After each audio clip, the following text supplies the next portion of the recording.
And 1. This book records Moses' address to the people of Israel when they were camped in the valley of Arabah in the wilderness of Moab, east of the Jordan River. Cities in the area included Suph, Paran, Tophel, Laban, Hazeroth, and Dizahab. The speech was given on February 15th, 40 years after the people of Israel left Mount Horeb, though it takes only 11 days to travel by foot from Mount Horeb to Kadesh Barnea, going by way of Mount Seir.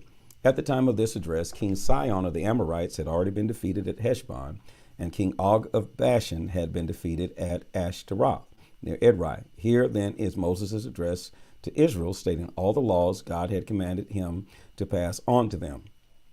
It was 40 years ago at Mount Horeb that Jehovah our God told us, "You have stayed here long enough. Now go and occupy the hill country of the Amorites, the valley of Arabah and the Negev, and all the land of Canaan and Lebanon, the entire area from the shores of the Mediterranean Sea to the Euphrates River.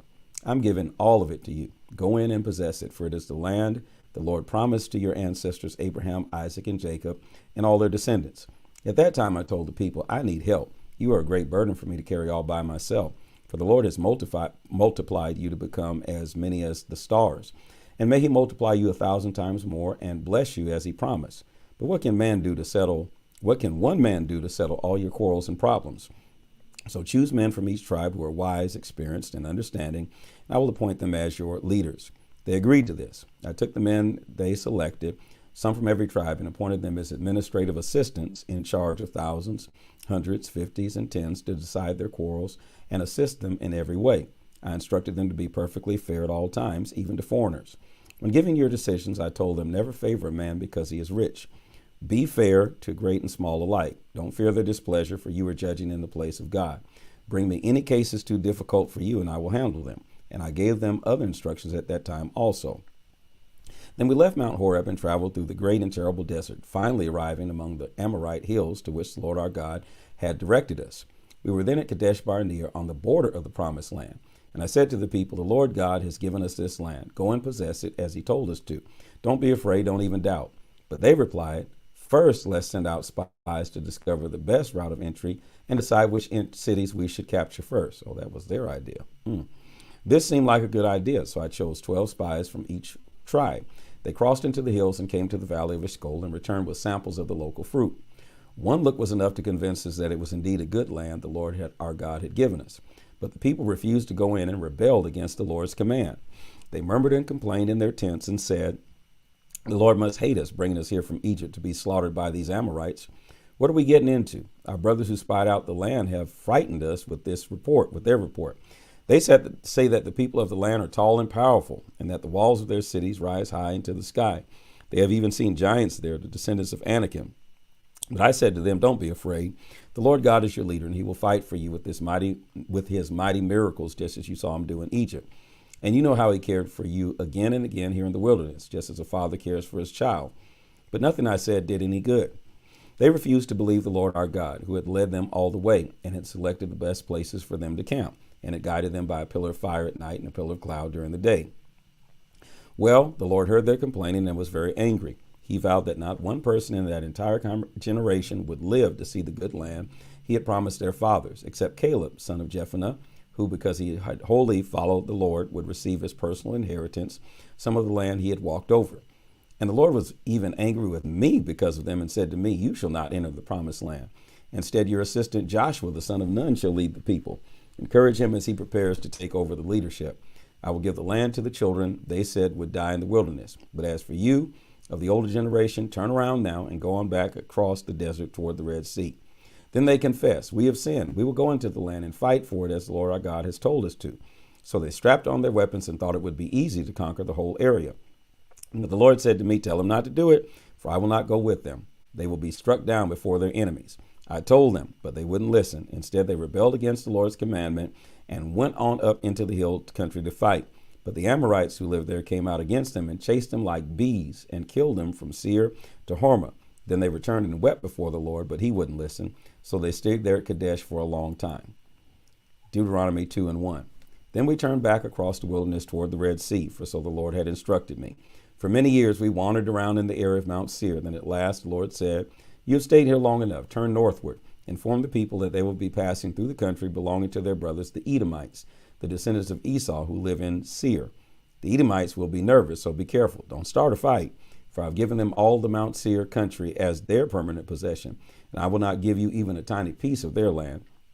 Pay them for whatever food or water you use.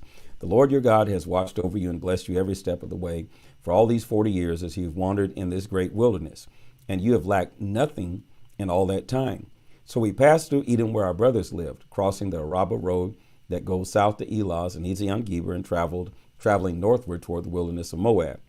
Then the Lord warned us, don't attack the Moabites either, for I will not give you any of their land. I've given it to the descendants of Lot. The Eman used to live in that area, a very large tribe, tall as the giants of Anakim. Both Emim and Anakim are often referred to as the Rephaim, but the Moabites called them Emim. In earlier days, the Horites lived in Seir, but they were driven out and displaced by the Edomites, the descendants of Esau, just as Israel would displace the peoples of Canaan, whose land had been assigned to Israel by the Lord. Now cross Zered Brook, the Lord said, and we did so. And we did. So it took us 38 years to finally get across Zered Brook from Kadesh, for the Lord had decreed that this could not happen until all the men who 38 years earlier were old enough to bear arms had died. Yes, the hand of the Lord was against them until finally all were dead. Then at last the Lord said to me, today Israel shall cross the borders of Moab to Ar, into the land of the Ammonites. But do not attack them, for I will not give you any of their land. I have given it to the descendants of Lot. That area, too, used to be inhabited by the Rephaim, called Zanzumim by the Ammonites. They were a large and powerful tribe, as tall as the Anakim, but Jehovah destroyed them as the Ammonites came in, and the Ammonites lived there in their place. The Lord had similarly helped the descendants of Esau at Mount Seir, for he destroyed the Horites, who were living there before them. Another similar situation occurred when the people of Caphtor invaded and destroyed the tribe of Avim, living in villages scattered across the countryside as far away as Gaza. Then the Lord said, cross the Arnon River into the land of King Sihon, the Amorite, king of Heshbon. War against him and begin to take possession of his land. Beginning today, I will make people throughout the whole earth tremble with fear because of you and dread your arrival. Then from the wilderness of Kedemoth, I sent ambassadors to King Sihon of Heshbon with a proposal of peace. Let us pass through your land, we said. We will stay on the main road and won't turn off into the fields on either side. We will not steal food as we go, but will purchase every bite we eat and everything we drink. All we want is permission to pass through. The Edomites at Seir allowed us to go through their country, and so did the Moabites, whose capital is at Ar. We are on our way across the Jordan into the land the Lord God has given us.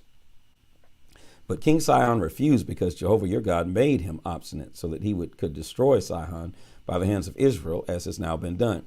Then the Lord said to me, I have begun to give you the land of King Sihon. When you possess it, it shall belong to Israel forever. King Sihon then declared war on us and mobilized his forces at Jahaz. But the Lord our God crushed him, and we conquered all his cities and utterly destroyed everything, including the women and babies. We left nothing alive. Wow. Except the cattle, which we took as our reward, along with the booty gained from ransacking the cities we had taken. We conquered everything from Oriar to Gilead. From the edge of the Arnon River Valley, including all the cities in the valley, not one city was too strong for us, for the Lord our God gave all of them to us. However, we stayed away from the people of Ammon and from the Jabbok River and the hill country cities, the places Jehovah our God had forbidden us to enter. Deuteronomy 3:1. Next, we turned toward King Og's land of Bashan. He immediately mobilized his army and attacked us at Edrei. But the Lord told me not to be afraid of him. All his people and the land are yours, the Lord told me. You will do to him as you did to King Sihon of the Amorites at Heshbon. So the Lord helped us fight against King Og and his people, and we killed them all. We conquered all the 60 of his cities, the entire Argob region of Bashan. These were well-fortified cities with high walls and barred gates. Of course, we also took all the unwalled towns. We utterly destroyed the kingdom of Bashan, just as we had destroyed King Sihon's kingdom at Heshbon, killing the entire population, men, women, and children alike. But we kept the cattle and loot for ourselves. We now possess all the land of the two kings of the Amorites east of the Jordan River, all of the land from the valley of the Arnon to Mount Hermon. The Sidonians called Mount Hermon Sirion, where the Amorites called it Senir. We had now conquered all the cities in the plateau and all of Gilead and Bashan, as far as the cities of Salakah and Edrei. Incidentally, King Og of Bashan was the last of the giant Rephaim. His iron bedside is kept in a museum at Rabbah, one of the cities of the Ammonites, and measures 13.5 feet long by 6 feet wide. At that time, I gave the conquered land to the tribes of Reuben, Gad, and the half-tribe of Manasseh. To the tribes of Reuben and Gad, I gave the area beginning at Ariar on the Arnon River, plus half of Mount Gilead, including its cities. The half-tribe of Manasseh received the remainder of Gilead and all of the former kingdom of King Og, the Argob region. Bashan is sometimes called the land of the Rephaim. The clan of Jair of the tribe of Manasseh took over the whole Argob region, Bashan, to the borders of the Gershurites and Makathites. They renamed their country after themselves, calling it Havoth Jair, meaning Jair's village, as it is still known today. Then I gave Gilead to the clan of Machir. The tribes of Reuben and Gad received their area extending from the Jabbok River in Gilead, which was the Ammonite frontier, to the middle of the valley of the Arnon River. They also received the Arabah, or wasteland, bounded by the Jordan River on the west, from Chinnereth to Mount Pisgah, and the Dead Sea, also called the Sea of Arabah. At that time I reminded the tribes of Reuben and Gad and half-tribe of Manasseh that although the Lord had given them the land, they could not begin settling down until their armed men led the other tribes across the Jordan to the land the Lord was giving them.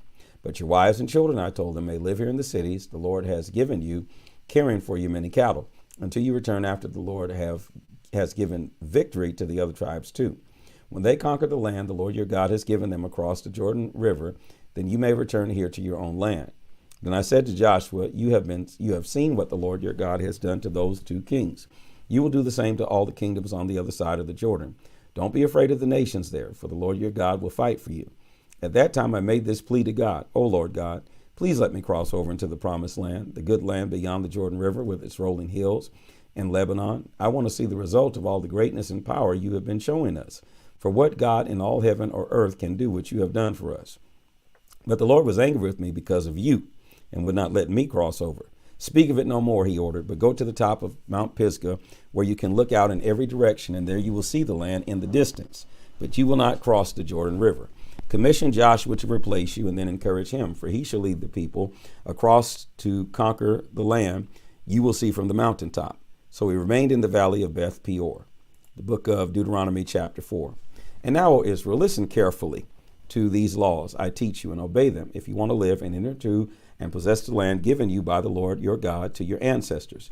Do not add other laws or subtract from these. Just obey them, for they are from the Lord your God. You have seen what the Lord did to you at Baal Peor when he destroyed many people for worshiping idols. But all of you who were faithful to the Lord your God are still alive today. These are the laws for you to obey when you arrive in the land where you live. They are from the Lord our God. He has given them to me to pass on to you. If you obey them, they will give you a reputation for wisdom and intelligence. When the surrounding nations hear these laws, they will exclaim, what other nation is as wise and prudent as Israel? For what other nation, great or small, has God among them, as the Lord our God is here among us whenever we call upon him? And what nation, no matter how great, has laws as fair as these I'm giving you today? But watch out, be very careful never to forget what you have seen God doing for you. His many miracles have a deep and permanent effect upon your lives. Tell your children and your grandchildren about the glorious miracles he did. Tell them especially the day you stood before the Lord at Mount Horeb. And he told me, summon the people before me, and I will instruct them, so that they will learn always to reverence me, and so that they can teach my laws to their children. You stood at the foot of the mountain, and the mountain burned with fire. Flames shot far into the sky, surrounded by black clouds and deep darkness. And the Lord spoke to you from the fire. You heard his words, but didn't see him. He proclaimed the laws you must obey, the 10 Commandments, and wrote them on 2 tablets. Yes, it was at that time the Lord commanded me to issue the laws you must obey when you arrive in the promised land. But beware, you didn't see the form of God that day as he spoke to you from the fire at Mount Horeb. So do not defile yourselves by trying to make a statue of God, an idol in any form, whether of a man, woman, animal, bird, a small animal that runs along the ground, or a fish. And do not look up into the sky to worship the sun, moon, and stars. The Lord may permit other nations to get away with this, but not you. The Lord has rescued you from prison, Egypt, to be his special people, his own inheritance. This is what you are today. But he was angry with me because of you. He vowed that I could not go over the Jordan River into the good land he has given you as your inheritance. I must die here on this side of the river. Beware lest you break the contract the Lord your God has made with you. You will break it if you make any idols, for the Lord your God has utterly forbidden this. He is devouring fire, a jealous God. In the future, when your children and grandchildren are born, and you have been in the land a long time, and you have defiled yourselves by making idols, and the Lord your God is very angry because of your sin, heaven and earth are witnesses that you shall be quickly destroyed from the land. Soon now you will cross the Jordan River and conquer that land. But your days there will be brief. You will then be utterly destroyed. For the Lord will scatter you among the nations, and you will be but a few in number. There far away you will worship idols made from wood and stone. idols that neither see, nor hear, nor eat, nor smell. But you will also begin to search again for Jehovah your God, and you will find him when you search for him with all your soul. When those bitter days have come upon you in the latter times, you will finally return to the Lord your God and listen to what he tells you. For the Lord your God is merciful. He will not abandon you, nor destroy you, nor forget the promises he has made to your ancestors. In all history, going back to the time when God created man upon the earth, search from the end of the heavens until the other and see if you can find anything like this. An entire nation heard the voice of God speaking to it from fire, as you did and lived. Where else will you ever find another example of God's removing a nation from its slavery by sending terrible plagues, mighty miracles, war, and terror? Yet that is what the Lord your God did for you in Egypt right before your very eyes. He did these things so that you will realize that Jehovah is God, and there is no one like him. He let you hear his voice instructing you from heaven, and he let you see his great pillar of fire upon the earth. You even heard his words from the center of the fire. It was because he loved your ancestors and chose to bless their descendants that he personally brought you out from Egypt with a great display of power. He drove away other nations greater by far than you and gave you their land as an inheritance as it is today. This is your wonderful thought for the day. Jehovah is God both in heaven and down here upon the earth, and there is no other God than him. You must obey these laws that I will tell you today so that all will be well with you and your children, and so that you will live forever in the land your God has given you. Then Moses instructed the people of Israel to set apart 3 cities east of the Jordan River, where anyone who accidentally killed someone could flee for safety. These cities were Bezer on the plateau in the wilderness for the tribe of Reuben, Ramoth in Gilead for the tribe of Gad, and Golan in Bashan for the tribe of Manasseh.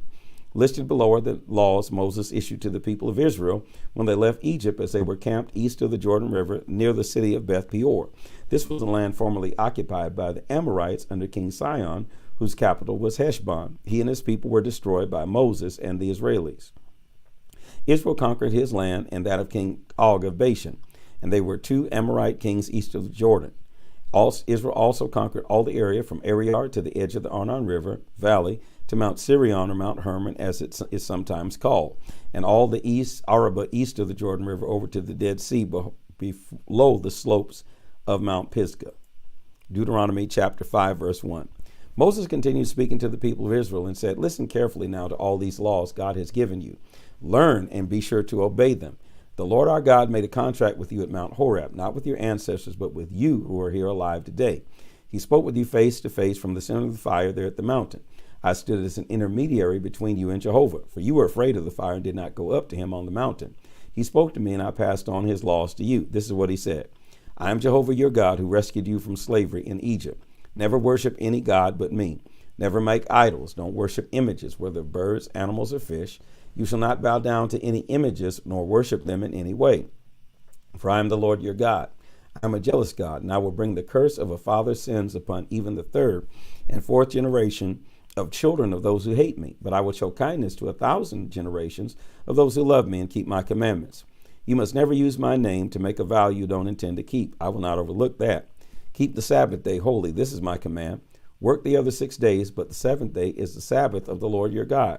No work shall be done that day by you, nor any of your household, your sons, daughters, servants, oxen, donkeys, or cattle.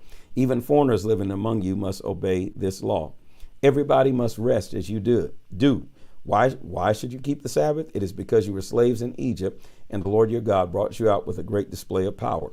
Honor your father and Honor your father and mother. Remember this commandment of the Lord your God. If you do so, you shall have a long, prosperous life in the land he has given you. You must not murder. You must not commit adultery. You must not steal. You must not tell lies. You must not burn with desire for another man's wife, nor envy for his home, land, servants, oxen, donkeys, nor anything else he owns. The Lord has given you these laws, each of you from the heart of the fire, surrounded by the clouds and thick darkness that engulfed Mount Sinai. These were the only commandments he gave you at that time. He wrote them out on 2 tablets and gave them to me. But when you heard the loud voice from the darkness and saw the terrible fire at the top of the mountain, all your tribal leaders came to me and pleaded, today the Lord our God has shown us his glory and greatness. We've even heard his voice from the heart of the fire. Now we know that a man may speak to God and not die, but we will surely die if he speaks to us again. This awesome fire will consume us. What man can hear as we have? the voice of the living God speaking from the heart of the fire, and live. You go and listen to all God says, then come and tell us, and we will listen and obey. The Lord agreed to your request and said to me, I've heard what the people have said to you, and I agree. Oh, that they would always have such a heart for me, wanting to obey my commandments. Then all would go well with them in the future and with their children throughout all generations. Go and tell them to return to their tents. Then you come back and stand here beside me, and I will give you all of my commandments, and you will teach them to the people, and they will obey them in the land I am giving them. So Moses told the people, you must obey all the commandments of the Lord your God, following his directions in every detail, going the whole way he has laid out for you. Only then you will have a long and prosperous lives in the land you are to enter and possess. Deuteronomy 6:1. The Lord your God told me to give you all these commandments which you are to obey in the land you will soon be entering where you live. The purpose of these laws is to cause you, your sons, and your grandsons to reverence the Lord your God by obeying all of his instructions as long as you live. If you do, you will have a long and prosperous years ahead of you. Therefore, Israel, listen closely to each command and be careful to obey it, so that all will go well with you and so that you will have many children. If you obey the commands, you will become a great nation and a glorious land flowing with milk and honey, even as the God of your fathers promised you. O Israel, listen, Jehovah is your God, Jehovah alone. You must love him with all your heart, soul, and might, and you must think constantly about these commandments I'm giving you today. You must teach them to your children and talk about them when you are at home or out for a walk, at bedtime, or the first thing in the morning. Tie them on your finger, wear them on your forehead, and write them on the doorposts of your house. When the Lord your God has brought you into the land he promised your ancestors, Abraham, Isaac, and Jacob, when he has given you all the great cities full of good things, cities you didn't build, wells you didn't dig, vineyards and olive trees you didn't plant, and when you have eaten until you can hold no more, then beware lest you forget the Lord who brought you out of the land of Egypt, the land of slavery. When you are full, don't forget to be reverent to him and to serve him and to use his name alone to endorse your promises.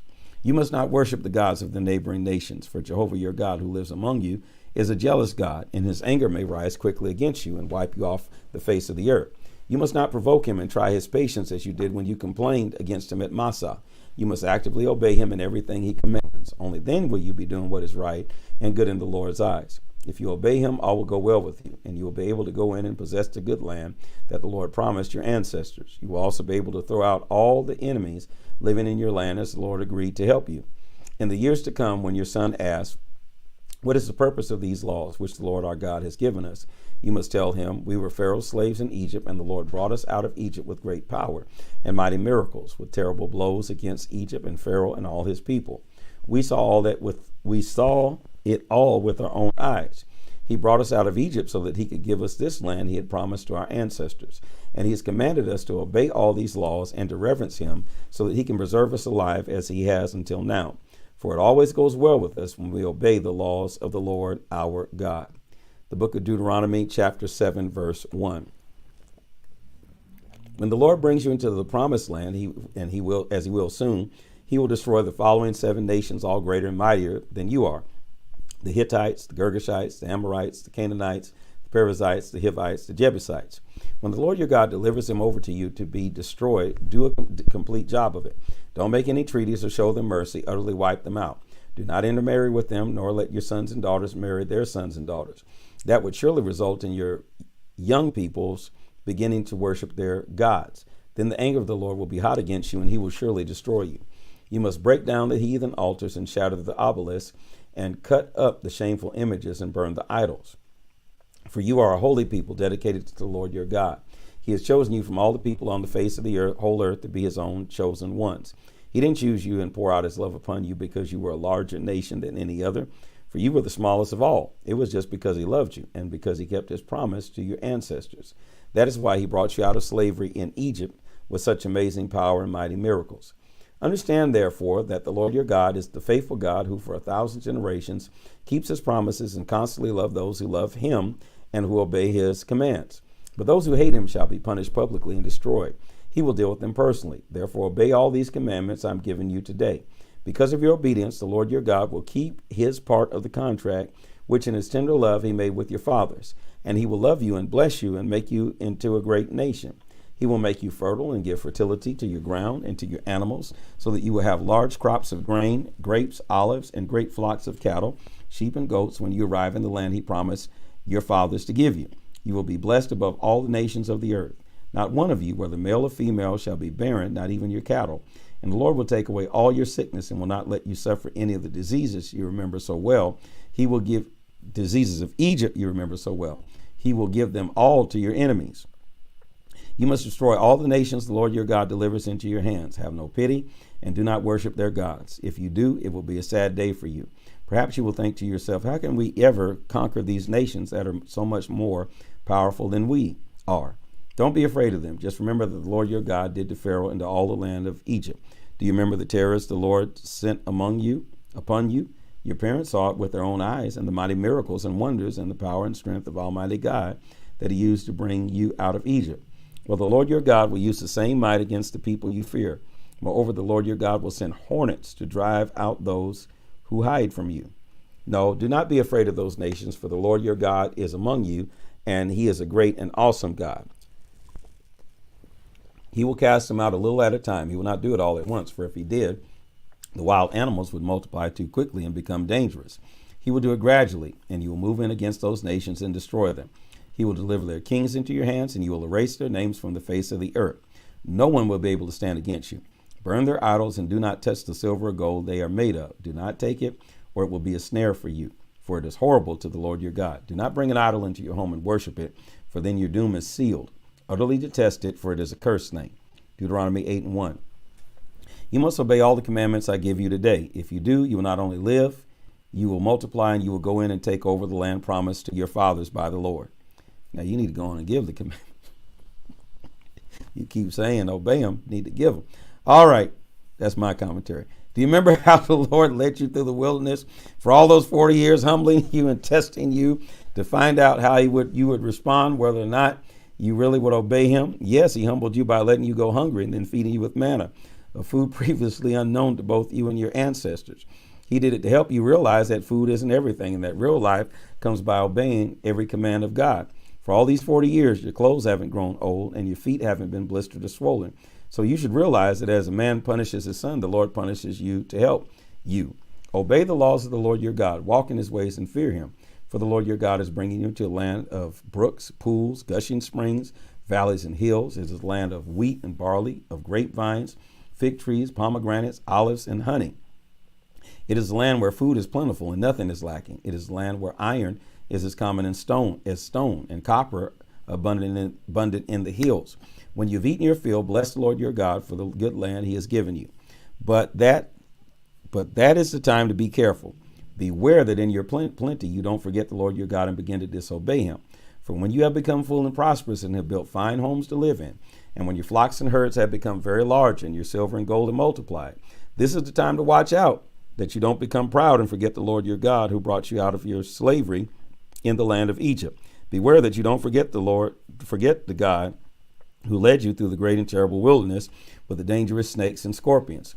For it was so hot and dry. He gave you water from the rock. He fed you with manna in the wilderness. It was a kind of bread unknown before, so that you would become humble and so that your trust in him would grow and he could do you good. He did it so that you would never feel that it was your own power and might that made you wealthy. Always remember that it is the Lord your God who gives you the power to become rich, and he does it to fulfill his promise to your ancestors. But if you forget about the Lord your God and worship other gods instead and follow evil ways, you shall certainly perish, just as the Lord has caused other nations in the past to perish. That will be your fate too if you don't obey the Lord your God. Deuteronomy chapter 9, verse 1. O Israel, listen. Today you are to cross the Jordan River and begin to dispossess the nations on the other side. Those nations are much greater and more powerful than you are. They live in high-walled cities. Among them are the famed Anak giants, against whom no one can stand. But the Lord your God will go before you as a devouring fire to destroy them, so that you will quickly conquer them and drive them out. Then when the Lord has done this for you, don't say to yourselves, the Lord has helped us because we are so good. No, it is because of the wickedness of the other nations that he is doing it. It is not at all because you are such fine, upright people. Lord have mercy. It is not at all because you are such fine, upright people that the Lord will drive them out from before you. I say it again, it is only because of the wickedness of the other nations and because of his promises to your ancestors, Abraham, Isaac, and Jacob, that he will do it. I say it yet again. Jehovah your God is not giving you this good land because you are good, for you are not. You are a wicked, stubborn people. Lord have mercy. Wow. 7, don't you remember? Oh, never forget it. How continually angry you made the Lord your God out in the wilderness from the day you left Egypt until now. For all this time you have constantly rebelled against him. Talk on Moses. My goodness. Don't you remember how angry you made him at Mount Horeb? He was ready to destroy you. I was on the mountain at the time receiving the contract which Jehovah had made with you, the stone tablets with the laws inscribed upon them. I was there for 40 days and 40 nights, and all that time I ate nothing. I didn't even take a drink of water. At the end of those 40 days and nights, the Lord gave me the contract, the tablets on which he had written the commandments he had spoken from the fire-covered mountain while the people had watched below. He told me to go down quickly because the people I had led out of Egypt had defiled themselves, quickly turning away from the laws of God, and had made an idol from molten metal. Let me alone that I may destroy this evil, stubborn people, the Lord told me, and I will blot out their name from under heaven. I will make a mighty nation of you, mightier and greater than they are. I came down from the burning mountain, holding in my hands the 2 tablets inscribed with the laws of God. There below me I could see the calf you made in your terrible sin against the Lord your God, how quickly you turned away from him. I lifted up the tablets high above my head and dashed them to the ground. I smashed them before your eyes. Then for another 40 days and nights I lay before the Lord, neither eating bread nor drinking water, for you had done what the Lord hated most, thus provoking him to great anger. How I feared for you, for the Lord was ready to destroy you. But that time, too, he listened to me. Aaron was in great danger because the Lord was angry with him, but I prayed and the Lord spared him. I took your sin, the calf you had made, and burned it to the ground into fine dust, and threw it into the stream that cascaded out of the mountain. Again at Taberah, and once again at Massah, you angered the Lord, and yet again at Kibroth Hattaavah, at Kadesh Barnea, when the Lord told you to enter the land he had given you. You rebelled and wouldn't believe that he would help you. You refused to obey him. Yes, you have been rebellious against the Lord from the first day I knew you. That is why I fell down before him for 40 days and nights when the Lord was ready to destroy you. I prayed to him, O Lord God, don't destroy your own people. They are your inheritance, saved from Egypt by your mighty power and glorious strength. Don't notice the rebellion and stubbornness of these people, but remember instead your promises to your servants, Abraham, Isaac, and Jacob. Oh, please overlook the awful wickedness and sin of these people. For if you destroy them, the Egyptians will say it is because the Lord wasn't able to bring them to the land he promised them, or he destroyed them because he hated them. He brought them into the wilderness to slay them. They are your people and your inheritance that you brought from Egypt by your great power and your mighty arm. Deuteronomy 10:1. At that time, the Lord told me to cut 2 more stone tablets like the first ones to make a wooden ark to keep them in and to return to God on the mountain. He said that he would rewrite on the tablets the same commandments that were on the tablets I had smashed, and that I should place them in the ark. I guess that's so you wouldn't break them again. Verse 3. So I made an ark of acacia wood and hewed out the 2 stone tablets like the first 2, and took the tablets up to on the mountain of God. He again wrote the 10 commandments on them and gave them to me. They were the same commandments he had given you from the heart of the fire on the mountain as you all watched below. Then I came down and placed the tablets in the ark I had made, where they are to this day, just as the Lord commanded me. The people of Israel then journeyed from Beeroth of Beni Jaakan to Masarah, where Aaron died and was buried. His son Eleazar became the next priest. Then they journeyed to Godah, and from there to Jatabatha, a land of brooks and water. It was there that Jehovah set apart the tribe of Levi to carry the ark containing the 10 commandments of Jehovah, and to stand before the Lord and to do his work and to bless his name, just as is done today. That is why the tribe of Levi does not have a portion of land reserved for it in the promised land as their brother tribes do. For as the Lord told them, he himself is their inheritance. As I said before, I stayed on the mountain before the Lord for 40 days and nights, the second time, just as I had the first, and the Lord again yielded to my pleas and didn't destroy you. But he said to me, arise and lead the people to the land I promised their fathers. It is time to go and possess it. And now, Israel, what does the Lord your God require of you except to listen carefully to all he says to you and to obey for your own good the commandments I'm giving you today, and to love him and to worship him with all your hearts and souls? Earth and highest heaven belong to the Lord your God. And yet he rejoiced in your fathers and loved them so much that he chose you, their children, to be above every other nation, as is evident today. Therefore, cleanse your sinful hearts and stop your stubbornness. Jehovah your God is God of gods and Lord of lords. He is the great and mighty God, the God of terror, who shows no partiality and takes no bribes. He gives justice to the fatherless and widows. He loves foreigners and gives them food and clothing. You too must love foreigners, for you yourselves were foreigners in the land of Egypt. You must fear the Lord your God and worship him and cling to him and take oaths by his name only. He is your praise and he is your God, the one who has done mighty miracles you yourselves have seen. When your ancestors went down into Egypt, they were only 70 of them, but now the Lord your God has made you as many as the stars in the sky. Deuteronomy 11:1. You must love the Lord your God and obey every one of his commands.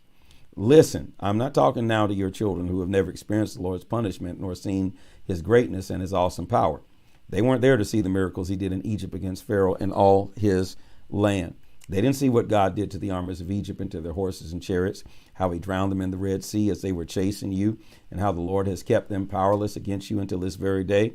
They didn't see how the Lord cared for you time and again through all the years you were wandering in the wilderness until your arrival here. They weren't there when Dathan and Abiram, the sons of Eliab, descendants of Reuben, sinned, and the earth opened up and swallowed them with their households and tents and all their belongings, as all Israel watched. But you have seen these mighty miracles. How carefully then you should obey these commandments I'm going to give you today.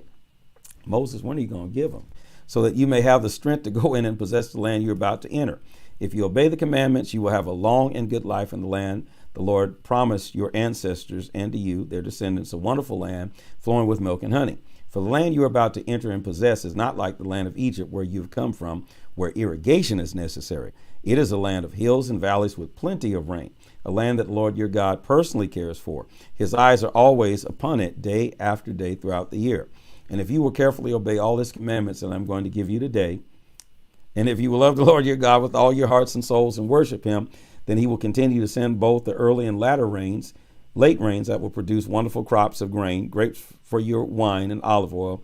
He will give you lush pasture land for your cattle to graze in, and you yourselves will have plenty to eat and be fully content. But beware that your hearts do not turn from God to worship other gods, for if you do, the anger of the Lord will be hot against you, and he will shut the heavens that there be no rain and no harvest, and you will quickly perish from the good land the Lord has given you. So keep these commandments carefully in mind. Tie them to your hand to remind you to obey them, and tie them to your forehead between your eyes. Teach them to your children. Talk about them when you're sitting at home and when you're out walking, at bedtime and before breakfast. Write them upon the doors of your houses and upon your gates, so that as long as there is sky above the earth, you and your children will enjoy good life awaiting you in the land the Lord has promised you. If you carefully obey all the commandments I give you, loving the Lord your God, there it is, walking in all his ways and clinging to him, then the Lord will drive out the nations in your land, no matter how much greater and stronger they might be. Wherever you go, the land is yours. Your frontiers will stretch from the southern Negev to Lebanon, and from the Euphrates River to the Mediterranean Sea. No one will be able to stand against you, for the Lord your God will send fear and dread ahead of you wherever you go, just as he promised. I'm giving you the choice today between God's blessing or God's curse. There will be a blessing if you obey the commandments of the Lord your God I'm giving you today, and a curse if you refuse them and worship the gods of the other nations. When the Lord your God brings you into the land to possess it, a blessing shall be proclaimed from Mount Gerizim, and a curse from Mount Ebal. Gerizim and Ebal are mountains west of the Jordan River, where the Canaanites live, in the wasteland near Gilgal, where the oaks of Moreh are. For you are to cross the Jordan River and live in the land the Lord has given you, but you must obey all the laws I'm giving you today. Deuteronomy chapter 12. These are the laws you must obey when you arrive in the land that Jehovah the Lord, the God of your fathers, has given you forever. Here they are. Here we go. You must destroy all the heathen altars wherever you find them, high in the mountains, up in the hills, or under the trees. Break the altars, smash the obelisks, burn the shameful images, cut down the metal idols, and leave nothing even to remind you of them. You must not make sacrifices to your God just anywhere as the heathen sacrifice to their gods. Rather, you must build a sanctuary for him at a place he himself will select as his home. There you will bring the Lord your burnt offerings and other sacrifices, your tithes, your offerings presented by the gesture of waving before the altar, your offerings to fulfill your vows, your freewill offerings, and your offerings of the firstborn animals of your flocks and herds. There you and your family shall feast before the Lord your God and shall rejoice in all he has done for you. You will no longer go your own way as you do now, everyone doing whatever he thinks is right. For these laws don't go into effect until you arrive in the place of rest the Lord will give you. But when you cross the Jordan River and live in the promised land, and the Lord gives you rest and keeps you safe from all your enemies, then you must bring all your burnt offerings, or all your burnt sacrifices, rather, and other offerings to his sanctuary, the place he will choose as his home. You shall rejoice before the Lord with your sons and daughters and servants, and remember to invite the Levites to feast with you, for they have no land of their own. You are not to sacrifice your burnt offerings just anywhere. You may only do so in the place the Lord will choose. He will pick a place in the territory allotted to one of the tribes. Only there you may offer your sacrifices and bring your offerings. However, the meat you eat may be butchered anywhere, just as you do now with gazelle and deer. Eat as much of this meat as you wish and as often as you are able to obtain it, because the Lord has prospered you. Those who are ceremonially defiled may eat it too. The only restriction is that you are not to eat the blood poured on the ground like water. But none of the offerings may be eaten at home, neither the tithe of your grain, the new wine and olive oil, nor the firstborn of your flocks and herds, nor anything you have vowed to give the Lord, nor your freewill offerings, nor the offerings to be presented to the Lord by waving them before his altar. All these must be brought to the central altar where you are. Your children and the Levites shall eat them before the Lord your God. He will tell you where his altar must be located. Rejoice before the Lord your God in everything you do. By the way, be very careful not to forget about the Levites. Share with them. If when the Lord enlarges your border, the central altar is too far away from you, then your flocks and herds may be butchered on your own farms, just as you do now with gazelle and deer. And even persons who are ceremonially defiled may eat them. The only restriction is never to eat the blood, for the blood is the life, and you shall not eat the life with the meat. Instead, pour the blood out upon the earth. If you do, all will be well with you and your children. Only your gifts to the Lord and the offerings you have promised and your vows and your burnt offerings need to be taken to the central altar. These may only be sacrificed upon the altar of the Lord your God. The blood will be poured out upon the altar, and you will eat the meat.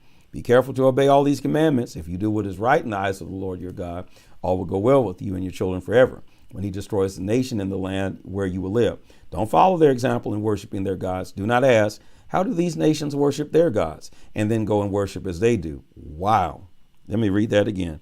Don't follow their example in worshiping their gods. Do not ask, how do these nations worship their gods? And then go and worship as they do. You must not insult the Lord your God like that.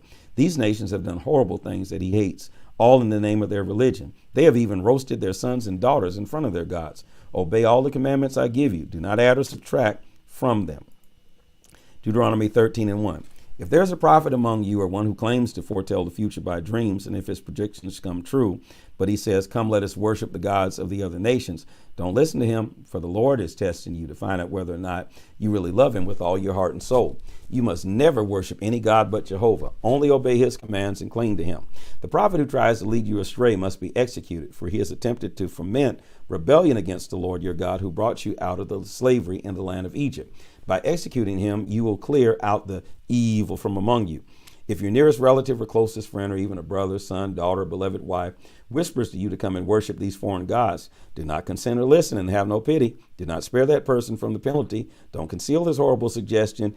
Execute him. Your own hand shall be the first upon him to put him to death, then the hands of all the people. Stone him to death, because he has tried to draw you away from the Lord your God, who brought you from the land of Egypt, the place of slavery. Then all Israel will hear about his evil deed and will fear such wickedness as this among you.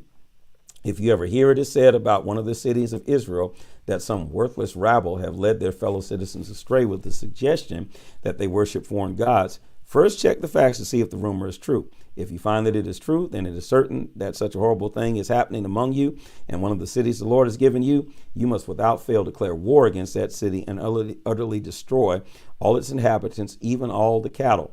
Afterwards, you must pile all the booty into the middle of the street and burn it, and put the entire city to the torch as a burnt offering to Jehovah your God. That city shall forever remain a lifeless mound and may never be rebuilt. Keep none of the booty. Then the Lord will turn from his fierce anger and be merciful to you and have compassion upon you and make you a great nation, just as he promised your ancestors. Of course, the Lord your God will be merciful only if you have been obedient to him and to his commandments that I'm giving you today. And if you have been doing that which is right in the eyes of the Lord. Deuteronomy chapter 14, verse 1.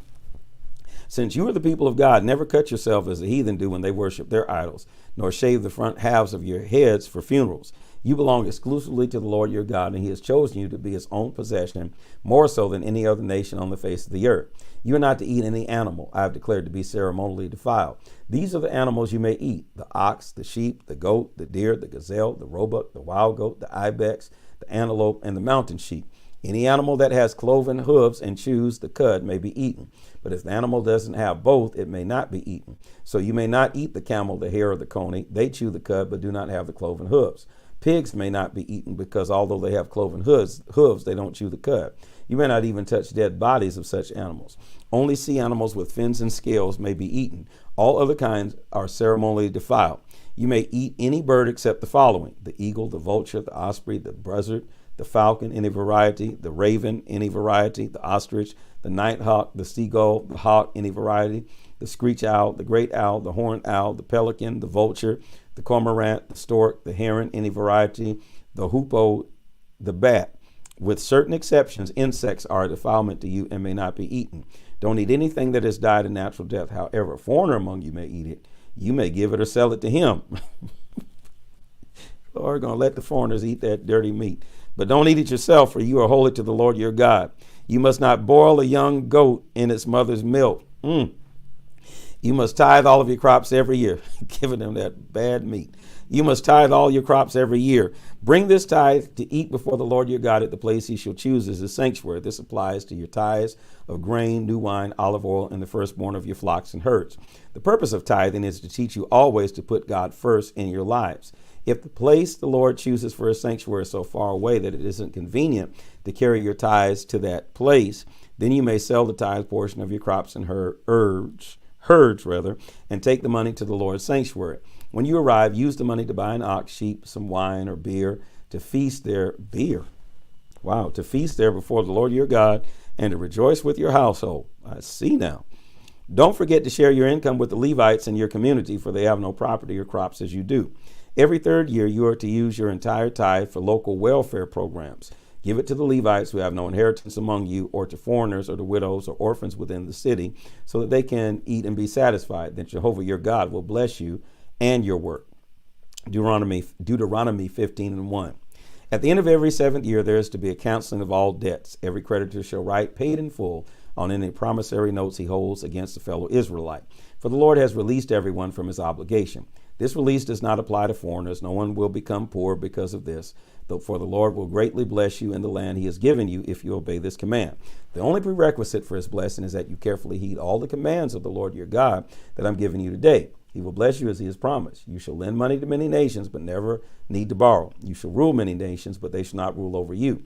But if when you arrive in the land the Lord will give you, there are among you who are poor, you must not shut up your heart against them. You must lend as much as they need. Beware, don't refuse a loan because the year of debt of cancellation is close at hand. If you refuse to make the loan and the needy man cries out to the Lord, it will be counted against you as a sin. You must lend him what he needs, and don't moan about it either, for the Lord will prosper you in everything you do because of this. There will always be some among you who are poor. That is why this commandment is necessary. You must lend to them liberally. If you buy a Hebrew slave, whether man or woman, you must free him at the end of the sixth year you have owned him, and don't send him away empty-handed. Give him a large farewell present from your flock, your olive press, and your wine press. Share with him in proportion as the Lord your God has blessed you. Remember that you were slaves in the land of Egypt, and the Lord your God rescued you. That is why I'm giving you this command. But if your Hebrew slave doesn't want to leave, if he says he loves you and enjoys your pleasant home and gets along well with you, then take an awl and pierce his ear into the door, and after that he shall be your slave forever. Do the same with your women slaves. But when you free a slave, you must not feel bad, for remember that for 6 years he has cost you less than half the price of a hired hand. And the Lord your God will prosper all you do because you have released him. You shall set aside for God all the firstborn males from your flocks and herds. Do not use the firstborn of your herds to work your fields, and do not shear the firstborn of your flocks of sheep and goats. Instead, you and your family shall eat these animals before the Lord your God each year at his sanctuary. However, if this firstborn animal has any defect, such as being lame or blind, or if anything else is wrong with it, you shall not sacrifice it. Instead, use it for food for your family at home. Anyone, even if ceremonially defiled at the time, may eat it, just as anyone may eat a gazelle or deer. But don't eat the blood poured out upon the ground like water. Deuteronomy 16:1. Always remember to celebrate the Passover during the month of April, for that was when Jehovah your God brought you out of Egypt by night. Your Passover sacrifice shall be either a lamb or an ox sacrificed to the Lord your God at his sanctuary. Eat the sacrifice with unleavened bread. Eat unleavened bread for 7 days as a reminder of the bread you ate as you escaped from Egypt. This is to remind you that you left Egypt in a hurry, that there was no time for your bread to rise. Remember that day all the rest of your lives. For 7 days no trace of yeast shall be in your homes, and none of the Passover lamb shall be left until the next morning. The Passover is not to be eaten in your homes. It must be eaten at the place the Lord shall choose as his sanctuary. Sacrifice it there on the anniversary evening, just as the sun goes down. Roast the lamb and eat it, then start back to your homes the next morning.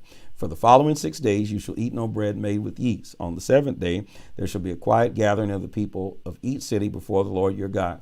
Don't do any work that day.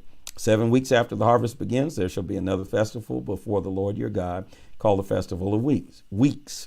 At that time, bring him a freewill offering proportionate in size to his blessing upon you, as judged by the amount of your harvest. It is a time to rejoice before the Lord with your family and household. And don't forget to include the local Levites, foreigners, widows, and orphans. Invite them to accompany you to the celebration at the sanctuary. Remember, you were a slave in Egypt, so be sure to carry out this command. Another celebration, the Festival of Shelters, must be observed for 7 days at the end of the harvest season, after the grain is threshed and the grapes have been pressed. This will be a happy time of rejoicing together with your family and servants. And don't forget to include the Levites, the foreigners, orphans, and widows of your town. This feast will be held at the sanctuary, which will be located at the place the Lord will designate. It is a time of deep thanksgiving for the Lord for blessing you with a good harvest, and so many other ways. It will be a time of great joy. Every man in Israel shall appear before the Lord your God 3 times a year at the sanctuary for these festivals: the festival of unleavened bread, the festival of weeks, the festival of shelters. On each of these occasions, bring a gift to the Lord.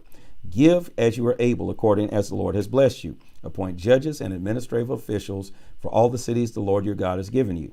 They will administer justice in every part of the land. Never twist justice to benefit a rich man, and never accept bribes. For bribes blind the eyes of the wisest, corrupt their decisions. Justice must prevail. That is the only way you will be successful in the land that the Lord your God has given you. Never under any circumstances are you to erect shameful images beside the altar of the Lord your God. And never set up stone pillars to worship them, for the Lord hates them. Deuteronomy 17:1. Never sacrifice a sick or defective ox or sheep to the Lord your God. He doesn't feel honored by such gifts. If anyone, whether man or woman, in any village throughout your land, violates your covenant with God by worshiping other gods, the moon, the sun, moon, or stars, which I've strictly forbidden, first check the rumor very carefully. If there is no doubt it is true, then that man or woman shall be taken outside of the city and be stoned to death. However, never put a man to death on the testimony of only one witness. There must be at least 2 or 3. The witnesses shall throw the first stones, and then all the people shall join in. In this way you will purge all evil from among you. If a case arises that is too hard for you to decide, for instance, whether someone is guilty of murder when there is insufficient evidence, or whether someone's rights have been violated, you shall take the case to the sanctuary of the Lord your God, to the priests and the Levites, and the chief judge on duty at the time will make the decision. His decision is without appeal, and it is to be followed to the letter. The sentence he imposes is to be fully executed. If the defendant refuses to accept the decision of the priest or judge appointed by God for this purpose, the penalty is death. Such sinners must be purged from Israel. Then everyone will hear about what happened to the man who refused God's edict, and they will be afraid to defy a court's judgment. When you arrive in the land of the Lord your God will give you, and have conquered it, and begin to think, we ought to have a king like the other nations around us. Be sure that you select as king the man the Lord your God shall choose. He must be an Israelite, not a foreigner. He be sure that he doesn't build up a large stable of horses for himself, nor send his men to Egypt to raise horses for him there. For the Lord has told you, never return to Egypt again. He must not have too many wives, lest his heart be turned away from the Lord. Neither shall he be excessively rich. And when he's been crowned and sits, I guess that throws out Solomon. And when he has been crowned and sits upon his throne as king, then he must copy these laws from the book kept by the Levite priests. That copy of the law shall be his constant companion. He must read from it every day of his life, so that he will learn to respect the Lord his God by obeying all his commands. This regular reading of God's law will prevent him from feeling that he is better than his fellow citizens. It will prevent him from turning away from God's law in the slightest respect, and will ensure his having a long, good reign. His sons then will follow him upon the throne. This is the word of the Lord.